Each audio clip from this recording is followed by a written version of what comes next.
Hello, and welcome to Breast Cancer Conversations, a podcast brought to you by survivingbreastcancer.org. I am Laura Carfing, breast cancer survivor and founder of survivingbreastcancer.org, a nonprofit organization providing community, education, and resources to empower those diagnosed with breast cancer and their caregivers from day one and beyond. Welcome back to Breast Cancer Conversations. Today we continue the rich conversation we started last week about anticipatory grief. Last week, we focused on how we speak to our children about our terminal cancer diagnosis. There is never a right time for these conversations, nor do we ever think that we would be speaking to our children about our eventual passing. Breast cancer has changed that.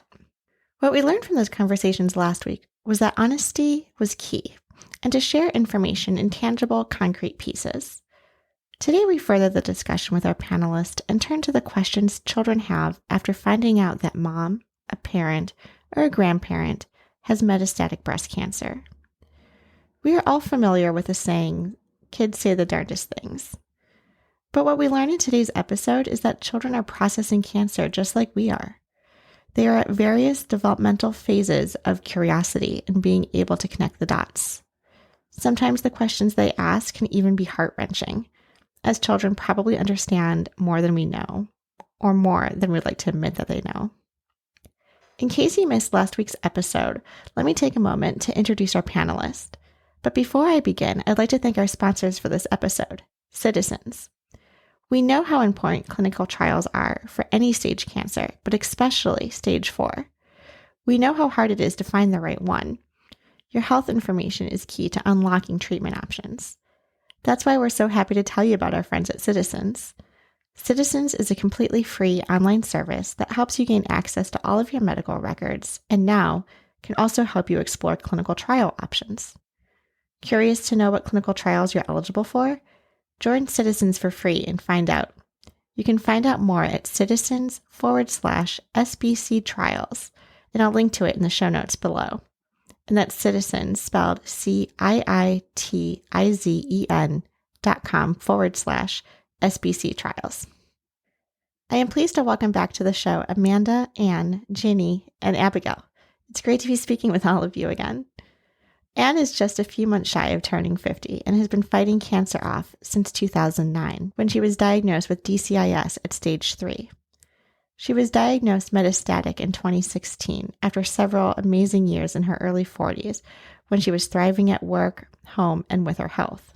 With lobular cancer in her bones, things changed fast. Being diagnosed metastatic at 45 was devastating, and Anne has worked hard to make the most of a crappy situation. In early February of this year, she went on long-term disability, which has been a huge blessing that allows her to spend a lot of time with her family. She has twin 16-year-old daughters, Rose and Grace. Thanks for being with us today. Next, we have Jeannie. Jeannie is the executive director of the Inflammatory Breast Cancer Research Foundation, a grassroots lay advocacy organization dedicated to improving the lives of those touched by inflammatory breast cancer. This is done by fostering innovative IBC research, educating stakeholders, and tirelessly advocating for both patients and survivors. IBCRF is a web-based organization relying on a group of volunteers working from their own homes. Following a diagnosis and treatment for IBC in 1994, Jeannie became involved in breast cancer advocacy while still working full-time as a mental health nurse. We are pleased to have Jeannie on the show today. We also have Amanda. Amanda is a proud Florida native born and raised in Winter Park, Florida. You may actually recognize her story on survivingbreastcancer.org, where she shared her experience with metastatic stage 4 breast cancer. She is a 3-time UCF graduate, obtaining a bachelor's, master's, and doctorate in healthcare administration and health leadership. She is currently an assistant professor at Advent Health University and teaches both undergraduates and graduate students pursuing degrees in healthcare administration.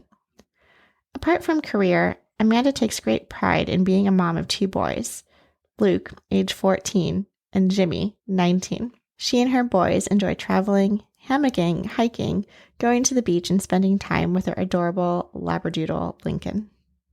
Our conversation today is moderated by Abigail Johnston. At the age of 38, Abigail was diagnosed with stage 4 metastatic breast cancer after filling a lump in her left breast when tandem nursing her 2 boys, who are now 7 and 5 years old. After closing down her legal practice, she moved to Miami to be closer with her parents. She states, "I'm astonished at how much has changed, how much we've overcome as a family, and how everyone has adjusted."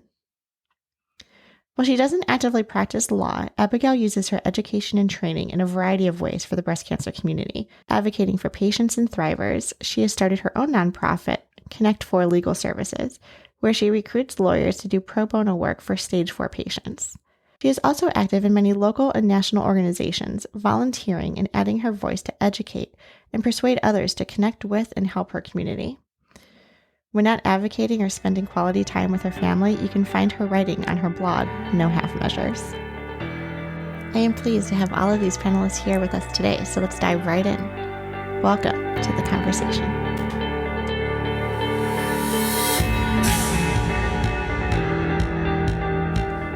The way we talk about our diagnosis to children at any age really requires us to prepare. I love the focus we're taking right now on the correct language and understanding different developmental phases of our children. I'd like to ask Amanda, what were some of the questions your children asked? What were some of the hardest or easiest questions that their minds were curious to know about when you were sharing your story with them? Yeah. Well, I'll back up for a minute because I realized I told you about my diagnosis, but not the story leading up to, and that kind of feeds into some of the questions that my boys had. So like Abigail, I also have a family history of breast cancer. My mom was an early stage diagnosee, and both of my grandparents, so maternal and paternal. And I had been under surveillance for 4 years with a breast care surgeon, 4 years. So I was going twice a year for ultrasounds, mammograms. I was going for MRIs annually. And every time I would go, for the most part, it was all clear, all clear, all clear. And all of a sudden, it was, you have stage 4 cancer. And so you can imagine just the rage that first anger and then deep, deep sadness that I felt because I felt like the previous 4 years were pointless. And it's not easy to interact with our healthcare system. I mean, I teach about it, right? That's my day job, and I'm all for reform on every single front. And there are some providers that practice, and I'm a firm believer that they shouldn't be practicing. And I didn't have any capacity at the time to think about malpractice or negligence, but definitely something was missed along the way for 4 years to be given all clears. And so a lot of my boys' questions, the hard ones, were certainly about, Mom, why is this happening to you? You were doing everything you were supposed to be doing. You were doing everything the doctors told you to do. And now you have cancer, and it's stage 4. There is no stage 5. This is the worst possible stage. And so as a parent, I felt helpless, right? Trying to honor, right, the question, because it's a question that I had too, and to be able to meet them in that grief and just how they were processing through that without answering and being, full of rage and, having that moment together.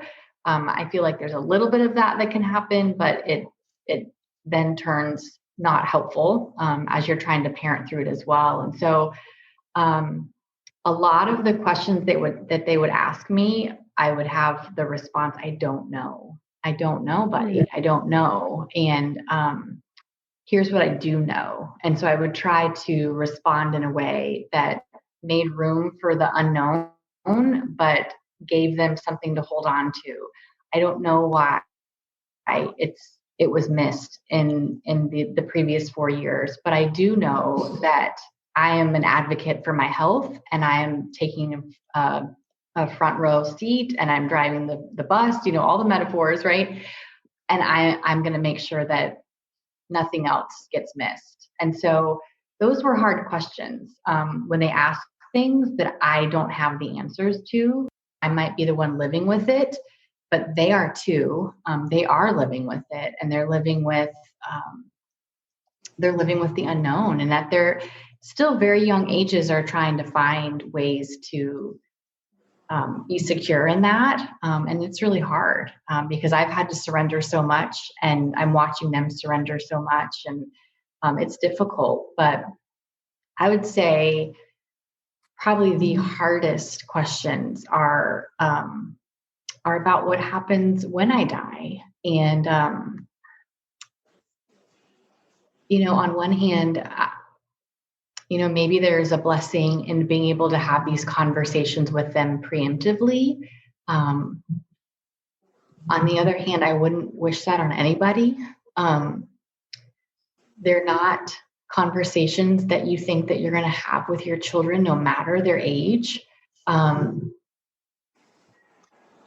that's really tough. That's really, really tough. I would say, both of my boys have asked multiple times since the diagnosis, where will we go, Mom, if you pass away before I graduate from high school or before I graduate from college? And so I've had to have good plans in place, conversations with family, and ongoing, because things change, and it's always at the forefront, right? Where am I in my treatment? How is my body responding? What are the next steps? And how do I make sure my boys are cared for well in all of it? And giving them a voice in the process too. So a lot of hard questions. I wish I could say that they were all done after receiving this diagnosis, but it's ongoing, continually hard. Do you have to temper what you share with them about your appointments or about the possibility of progression? How do you handle that ongoing conversation when you have had to face those things in recent months? Yeah. I try not to process with them. They are not my go-to, right? They're my children. And so if I have anxiety before a scan or before appointment, or I'm waiting for results that will show if things have progressed, I take all of that to my friends and my safe family members. The things that I talk to my boys about are really more concrete. I had an appointment and this is what we talked about, or I got my scan results and this is what we're working with now. So trying to minimize some of that anticipatory anxiety, fear, unknown, all of that. So when I come to them, there's a clear direction, or at least a clearer direction than if I were just to be, throwing things out and processing with them. So I try to go to them when there's concrete news and then let them know what the plan is. Thank you for sharing that. Jenny, could we come over to you to talk about what was the hardest question that you've received from a child or a grandchild, and then what was maybe the most profound question, and they could be the same ones, that you've gotten from a child or a grandchild in the context of cancer? Sorry, I should have said that. I've made that assumption. Well, because I've spanned such a long period of time now since that initial, I should preface the thing with what I'm going to say with this piece, that I wrote a letter to that grandchild. When I got to a year from my diagnosis, I thought my time was probably pretty limited. And I wrote letters to people that had been meaningful and who had been really helpful to me during my treatment time. And I wrote one to her. She wasn't, she was just a little over a year old at that time. And not knowing when she would be able to read that, but definitely not at that age, I wrote it, sealed it in an envelope, gave it to my husband, and I said, when you think it's appropriate, please give this to her. I said, I don't anticipate being around then. And I said, put it someplace safe and you give it to her. Well, as time went by, she got to be like 10, and I thought, man, I can't believe I'm still here, but I have that letter, but nah, 10, she's not ready for that yet. So again, I'd say just keep it there. And I kept putting it off and putting it off. And she was going to get married, and she was 20, and chose to get married the day after my 20th anniversary of my cancer diagnosis. I took the letter to her when we went to help with the wedding preparations. And such an experience that was, as I gave her the letter. And of course, it was a lot of tears, but I had no idea. I couldn't remember what I'd written in that letter 20 years later. But that was such a neat experience. But the questions that raised by some of her younger siblings, why are you crying? What are you crying about? And they would notice my tattoo marks from my radiation, my little dots. And my daughter made it very clear I was not to call them tattoos. I was to call them something else. So they were my cancer dots. And trying to help some of my younger grandchildren understand what I had been through was really challenging, because it didn't compute to them. They only knew me as healthy. And fortunately, even my two oldest granddaughters, who are now 26 and 24, don't remember. I mean, the 26-year-old was a baby. But they don't remember that time, of course, and her younger sister doesn't at all. But my daughter was diagnosed with early stage aggressive breast cancer at 27. So that brought everything back when that happened. So the two older girls were around then. The others, of course, were not yet. But what that brought up lots and lots of questions, because by then they knew that many of Grandma's friends had not lived. And the fact that I was alive was helpful, but helping them understand that hopefully Mommy would do fine too, like Grandma had. But I realized how much they've been affected by what I do, even though we live 100 miles apart. They know, the older ones especially, my granddaughter, who's now 13, has really gotten interested in what I do and asks me a lot of questions and wants to understand better about cancer. What does that mean? Why do you do what you do?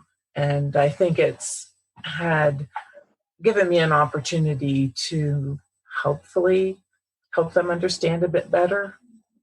I've been the one that took my two oldest granddaughters out when they were about 14 and 15 for coffee to talk about, are you afraid?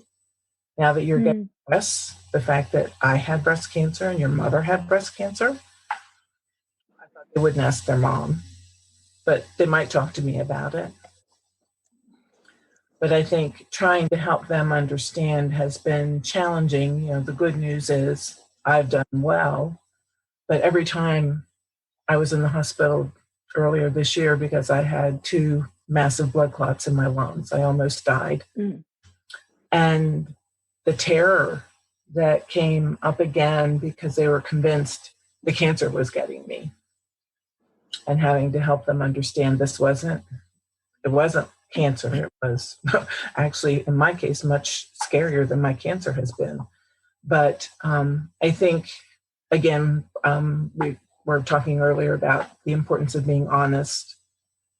When they saw pictures of me with all this stuff going in my jugular vein, filled with the blood clots, for me to text and say, I know I look scary with all of this in my neck, but I'm doing okay, and don't worry, I'll be able to talk to you on the phone tomorrow.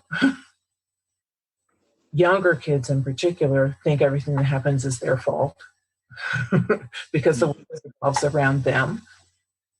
And nowadays with the internet, you do know that older kids are going to go check it out. So, if you're not honest, they're not going to trust you then. because they're going to think you're trying to hide something. And that's never a good way to manage things. I'm so glad that those blood clots resolved and you're still here with us. That must have been a very scary time. It was. This is my third time to have massive blood clots. Second in my Wow. Before it was a 2.5-inch clot in my inferior vena cava. So it looks like I'm going to be coagulated for life. Wow. Well, and I would be remiss if I didn't say that once you've been diagnosed with cancer, that you do have a higher than average risk of blood clots. And a lot of times the medications we're on can raise that risk as well. So anybody who has been diagnosed with cancer or had cancer treatment needs to be alert to those things. But you're also at risk for another type of cancer, since I had endometrial cancer last year after 20-some years. Yes. The good news is I got to live long enough to have a second one. Exactly. There's always a silver lining. There's always absolutely. All right, Anne, can I pose the same question to you about hardest question, most profound question, or questions that your twins have brought to you since your cancer diagnosis? Well, I think the best questions, I think, are when they ask questions they're just totally normal, because then it just feels like they're getting that sliver of normalcy as they develop their own breast, as they, start to become young women. So that's been interesting. I think the hardest questions have been, and since I was diagnosed the first time in 2009, they've seen both of their grandmothers have cancer. One of their aunts have breast cancer. Several of my friends, now a whole, nearly everybody I know on the internet seems to have breast cancer. Their father to have cancer. And so after someone called one night to give us their, that they had been diagnosed and asked their questions, one of the girls asked me, "How old do you think I'll be when I get breast cancer?"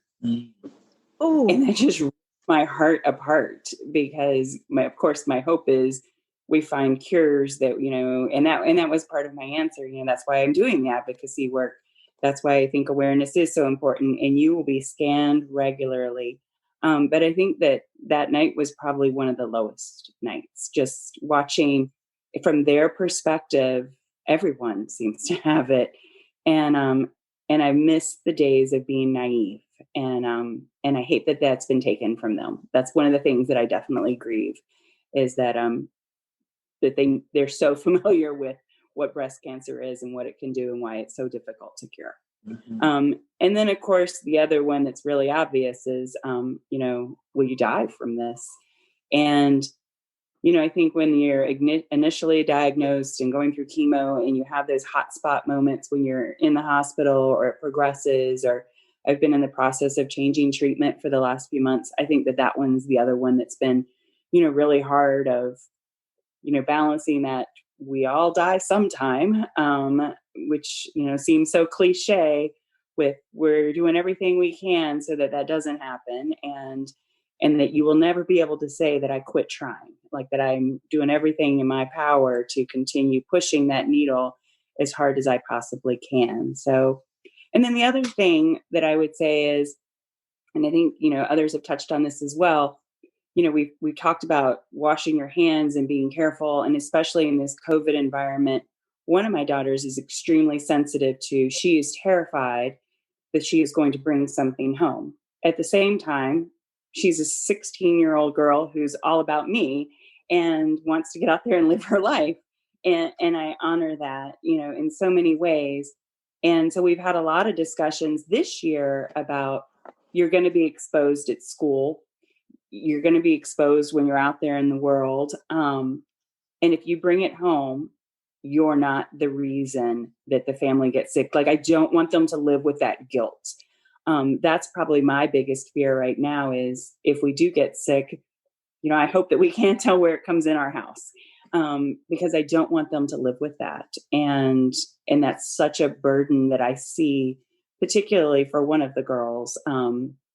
And she does all the, she wears the mask. She's very good at that type of thing. And she has a lot of empathy, as Amanda pointed out earlier. I think they've learned that by living in a family that's had somebody terminal for the last 4 years, but sick for many years off and on before that. So, I think to me, I don't have a good answer for that other than just to keep talking about it and making sure that there's that open environment and open door where we can talk about anything and we don't hold one another. You do your best you can. And we all know that, it's a possibility and we're going to have to live our lives within that. And that's been a tough place to be this year. There's no easy answers for that one. Have you found, Anne, that this time of progression and having to change medication, has it affected your children differently? I'm not sure that they see the day in and day out differences of it. Because I went from Ibrance and Faslodex. I was on that for about 3.5 years. And I just started Inflammatory and Letrozole, I think, or whatever they put me on with that one. So I'm just I've done all the mouth sores, lost weight because you couldn't eat for a couple weeks, all that great stuff. I definitely see that there's a layer of fear in them of, okay, if mom's not eating, that's serious because I love food. And what does that mean? And how can we help with that? So, I definitely see that in them. All right. Well, we are going to shift gears a little bit and talk about the more tangible. I'm talking a lot about talking, about managing emotions. And I can say for a parent of younger children, I'd say the majority of the work that we do around that is helping the boys to identify and name their emotions. Because for the little guys, they're not always able to articulate those things. And so I did want to recommend, if anybody has young children, that if you Google conscious parenting and the feeling buddies, that's been really helpful. They're these little dolls and they have different expressions on their face. And that's pretty much all they are, is just kind of a vague doll-like body, but the face is pretty much the only thing that is, detailed. And so that way we can say, okay, are you feeling like this doll today or like this doll today? And that has really helped to help them name their emotions. And one thing, my dad's a licensed mental health therapist, and so he helps us a lot with identifying it. Anger is often the first emotion. And Amanda talked before about feeling rage and just feeling that anger. Anger is often the first emotion, but it's not what's really going on. That anger is typically the veneer that's over the sense of powerlessness or over the sense of helplessness or over fear. And so I have found that for my kids, because they're little, because they often interact physically, that a lot of what we have to do is sit with them in that emotion. Although I am sure that is also something that works for older kids and adults as well, just to be present with someone, not fixing it, not telling them what they need to do with it, but just sitting there with their emotion. We do a little bit of, okay, are you feeling this way, buddy? Are you feeling that way? Which is helping give them a different vocabulary. And frankly, I feel like it's given me a better vocabulary to talk about my feelings.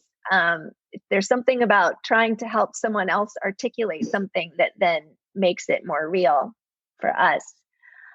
But the question I want to send through the panel is this question of what are we leaving behind? Now, we can talk about that from the legacy perspective. And I think each of the panelists have talked today about the legacy that they're leaving behind. But one of the handouts that we were able to put together for this presentation for you to take with you is a bit of a checklist of all the different types of things that you might want to leave behind and what each individual person on the panel is doing. And so I'll start with you, Amanda, if you want to talk a little bit about what you've put together to leave behind from your boys and why. Yes, yes. And of course, this is in process, right? I I'm a writer, and so I have little notes and journals and books and little things that I'm writing for each of my boys. Just things that I've learned along the way, and memories I want them to hold on to. And so I have those things going for them. I've also been really, not just since my diagnosis, but since losing my husband, really burdened to um, make memories with my boys. And that was something a counselor told us years ago, and we're all still in counseling and go as needed. I'm a big proponent of that, and I want to normalize that, especially with young men. Just like you said, Abigail, naming feelings and all of that.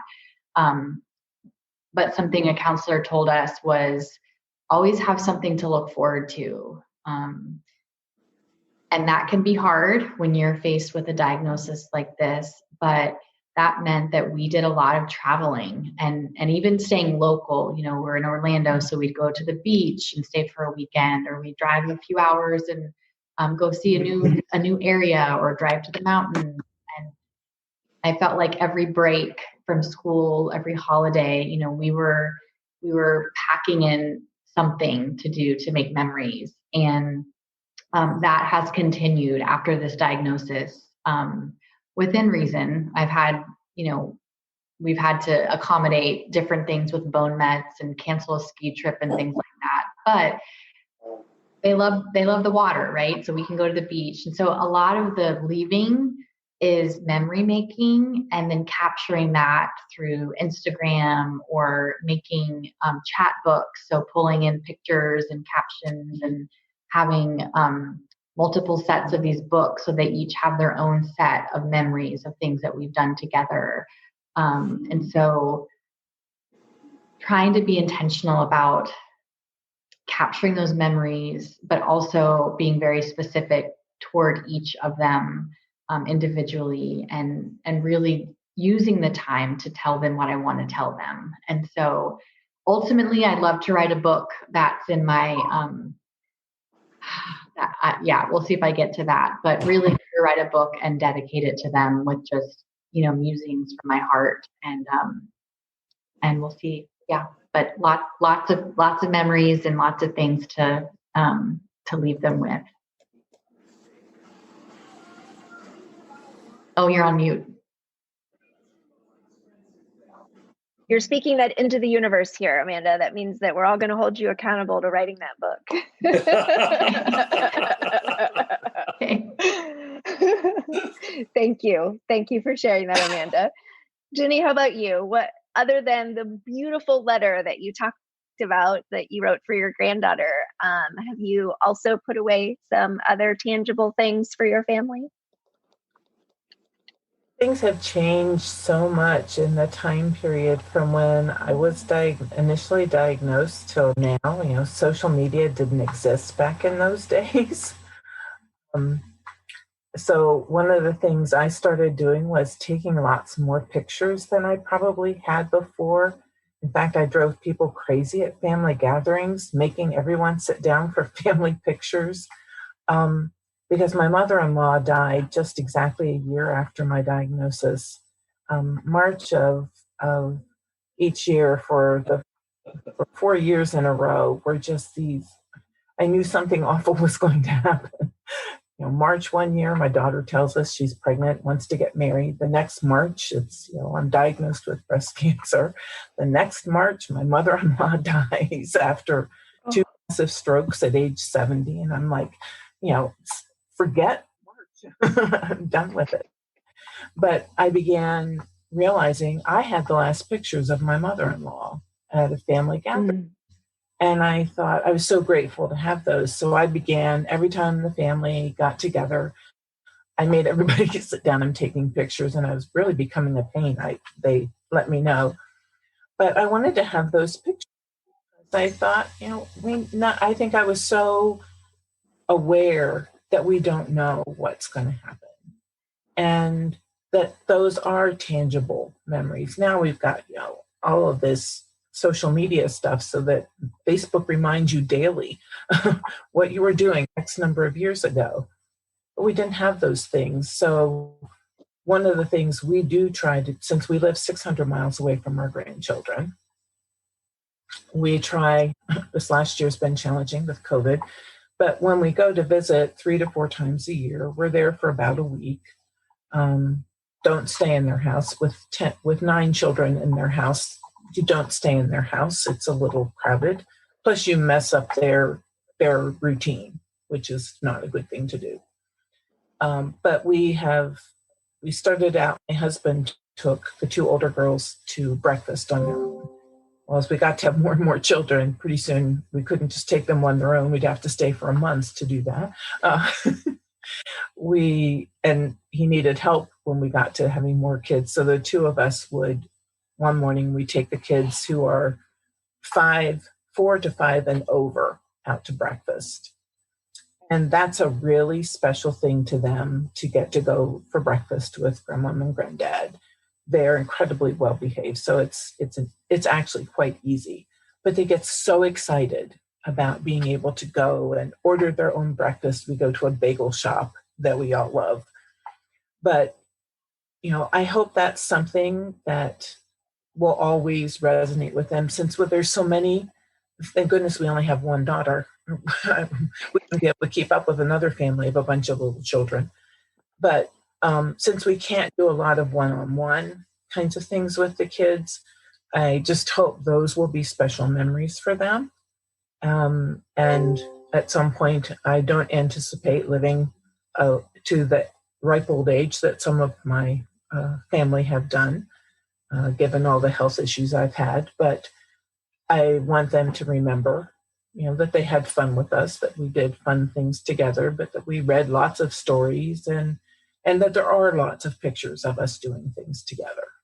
And I make sure we do have pictures of us individually with kids. And we make sure they have copies of some of those, and try to develop relationships with them that are a little more individual. And the other piece, and some of you, as you might, when I get into this, we do many long years ago stories with our grandchildren. It started with my father-in-law when our daughter and her cousins were little, that before they went to bed, when we had family gatherings, he would tell a story about himself as a child, or the parents, these girls' parents as children. And so we passed that along. Now with our grandchildren, you have to lay in the dark to listen to them, and then they have to guess who the story was about. And so I hope I know that's a really special memory for my daughter of her grandparents, which my father-in-law is still here at 96. But I hope that's also a very special memory for my grandchildren, to think about those many long years ago stories. Those are lovely examples. Thank you, Jenny. When I had recently become a parent, I read the line that children spell love Time. So that is what kids are looking for, is that time. And I can tell you, my grandparents on one side of the family always took us out individually for a meal on our birthday. And I'm one of 6, so they also had some of those challenges with spending individual time with us. But that was the highlight of our birthday, that we got to go out by ourselves to a real restaurant with grandma and grandpa. So I'm sure they will remember those for years. I wanted to throw in one thing back to a previous comment when we were talking about how do kids process things, our emotion pieces. I was so distressed that I had people tell me that my daughter's pregnancy the year before caused my cancer, because they knew stress. They were just convinced stress caused cancer. And if she hadn't done that, I wouldn't have cancer. And I was terrified someone would say that to my daughter. The last thing I ever wanted her to think was that her choices, while I didn't appreciate them at the time, I never thought that caused my cancer a year later. But I had some people say that to me, and I thought, what an awful thing for someone to comment. And I thought, if she ever hears that, I would be devastated to have her think that she caused my cancer. Mm-hmm. My Did you ever daughter's talk to asked her a about question. that? Oh, I did at sorry, Ed. more recently, because I thought at this point it's been long enough, it was probably fairly safe to say something about it. And she said she did have someone say that to her at one point, that if she hadn't done what she did, that I would never have gotten sick. And I said, because we just had the conversation, I said, people talk about stress and cancer. And I said, by all rights, if stress caused cancer to come back, mine should have been back, 8 or 10 times by now, because I've lost both my parents. I've had 2 grandchildren die, you name it. And I'm still here. So I think we have to be really cautious when we're looking at, we like to blame something. And that can be really dangerous. I think you were going to tell a story. Yeah, we did IVF, and somebody was kind enough to say to our daughters, and we've just started having the discussion about them, well, it could be all the drugs that your mom took during IVF that caused her cancer. I'm like, I don't care. I would take all the drugs again tomorrow to have those girls. I mean, that they are the reason I get out of bed in the morning. So absolutely, I just couldn't believe that somebody could say that. And I totally appreciate the stress comment too. I have heard that one many times over as well. So frustrating. And would you like to share what you've no worries. Would you like to share what tangible items you've set aside for your girls? Yeah. So like Amanda, I also write a lot. So I'm definitely writing, journaling. Hopefully some of them they don't find for years. But a few years ago, as we started doing more and more experiences very intentionally, I started collecting postcards. And so if we came back from a ski trip or the beach, the last thing I would do is go buy 2 postcards, and I write a note about what I loved about them at that time while we were there. And so there's just a whole box full of postcards of trips that we've done together. And then it kind of grew from there. So now, I have one of my daughters really wants to go to Iceland. So when somebody went to Iceland, I asked them, could you pick me up a postcard from there, a blank postcard? And so then it started where there's more aspirational ones as well. And I found it really daunting to write the letters. You have to write letters for Inheritance of Hope. And I've done that, and I've done it a couple times now. But I think the postcards are just kind of a nice snippet way. And maybe those are chunks that they can, look at 1 or 2 and put them away until they're ready to pick it up again. And then I've kind of had a wish list of things that I want to make sure that I get for them and tuck away, like a graduation gift from high school, although I really hope I'm here next year. But, whether that's earrings or a necklace or whatever. And then at the same time, I want them to have like a little bit of that sense of humor. And so one of my daughters always loves those fake geese that people put in their yards. And she's like, when I buy my first home, I want a fake goose.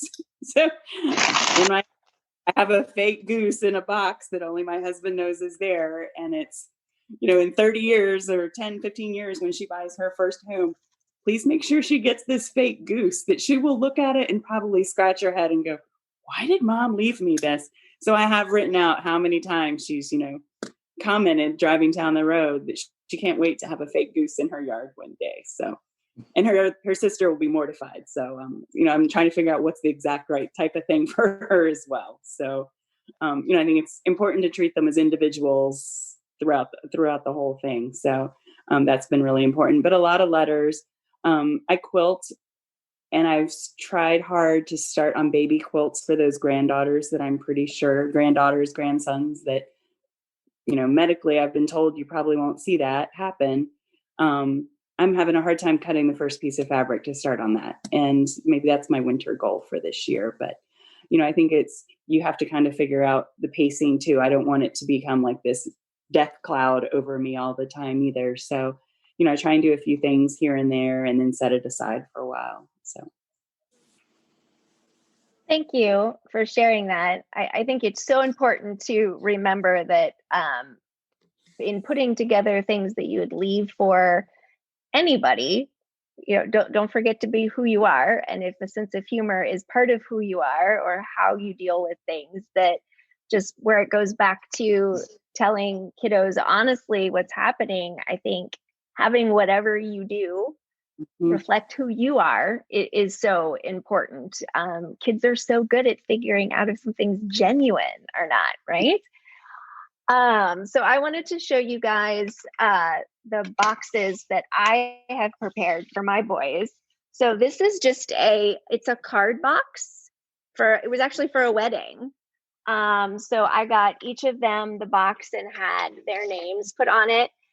And in addition to letters, and the handout that we put together for you guys actually has a whole list, almost a page full of ideas for times that you might get a card for.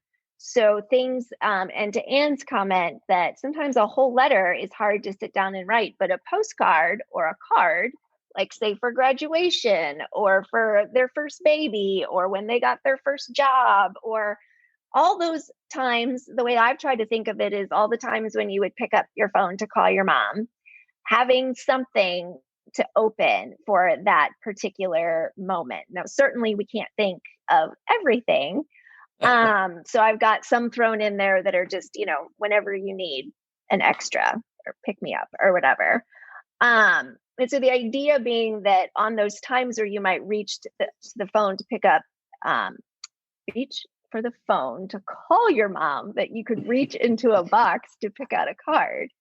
I've also found these super cool little books where you like fill something in. This one is What I Love About Being Your Mom. And so this one, you've got the sweetest blank I've ever blank, right? So this one is for one of my boys and you have the sweetest smile that I've ever seen. So I like these because they have little prompts. And I've also gotten a couple of these. This one was just off of Amazon. This is called My Mom, Her Stories, Her Words. And again, it's just a prompt that then you can write. So this one is Mom, who were some of your favorite relatives and what made them special?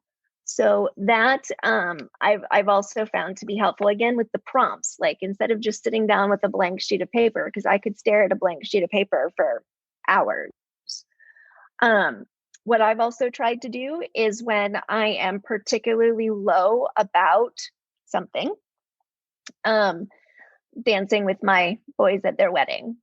Not sure that that's going to be in the cards for me, but when I am thinking about something like that, I try to sit down and write a letter for them to open at that moment. If I don't get there, if I'm not physically there, they would have something to open in that moment. So I think all of those things it's so individual. And what ends up resonating for you is not something that might resonate for something else. A friend of mine who lost her husband to cancer told me at the very beginning of my diagnosis that it's important to remember to save pieces of you in a variety of different ways. And so certainly writing something down is important, them having your handwriting on a piece of paper, a card that you selected, but also not to forget to preserve your voice. And she told me about how there was this, back when we had answering machines with tapes, that there was this tape of their answering machine message. And it was literally her husband saying, leave a message for blah, blah, blah. And they played that over and over and over and over again until it was worn out. And so that does remind me that we are all 3-dimensional or 12-dimensional or whatever dimensions there are, but that we're more than just what's on a sheet of paper. And so remembering to preserve your voice as well. And there are a variety of companies that can help you do that. I did a video it's called Through My Eyes, THRU, My Eyes. And they are a nonprofit out of New York. And back when I did it, it was on Zoom, and it was this weird thing that someone was going to interview me on Zoom. Well, obviously that's much more commonplace now.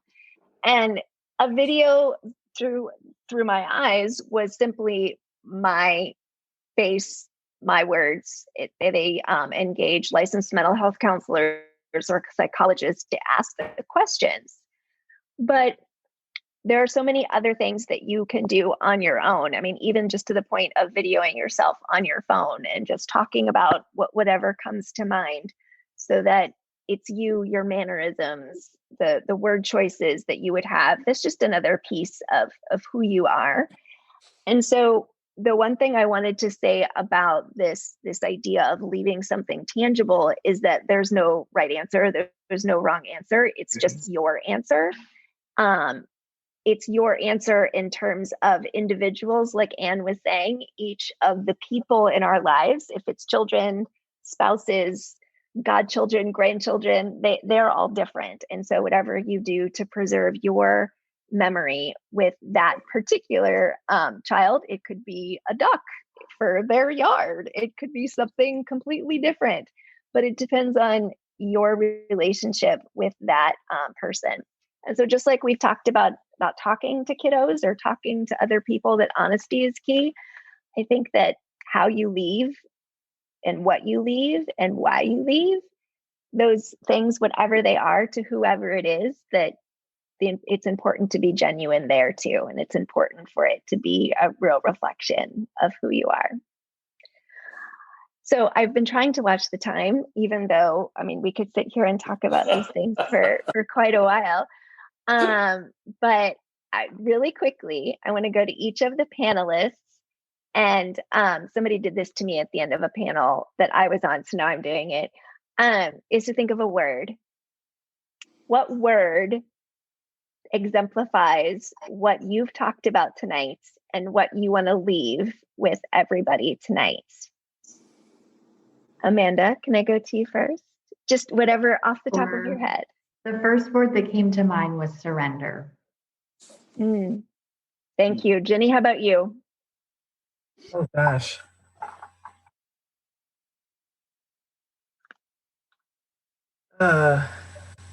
Genuine. Anne, what about you? Tough question. Nurturing. Those are excellent. And my word that I want to leave everybody with is how I started. If you replace grief with love, I think that helps to frame how you do anything, whether it's grieving, whether it's leaving a legacy. Just think of that through the lenses of love. Hilary Stanton Zunin is an expert on the effects of grief on school-aged children. Her and her husband are based out of Napa, California, and wrote a book called The Art of Condolence. In her writings, she states, "The risk of love is loss, and the price of loss is grief. But the pain of grief is only a shadow when compared to the pain of never risking love." Thank you, Amanda, Abigail, Jeannie, and Anne, for being on the podcast today and sharing such powerful personal stories with our listeners and our community members. I do hope to have you back again to continue the conversations with love and gratitude. Until next time. Thank you for tuning in and listening to our podcast. If you would like to find out more about our organization and upcoming events and ways to connect, you can find out more by visiting our website at survivingbreastcancer.org. I would like to acknowledge that all of the information on our podcast is from personal experiences, and it is not a substitute for professional medical advice. You should always consult your medical care team. If you're looking for specific topics or would like to be a guest on our show, feel free to contact me directly at laura@survivingbreastcancer.org. And of course, we have a couple social media handles you can follow us at as well. For example, survivingbreastcancer.org, all one word, as well as our podcast specifically, Breast Cancer Conversations. Until next time, keep on thriving.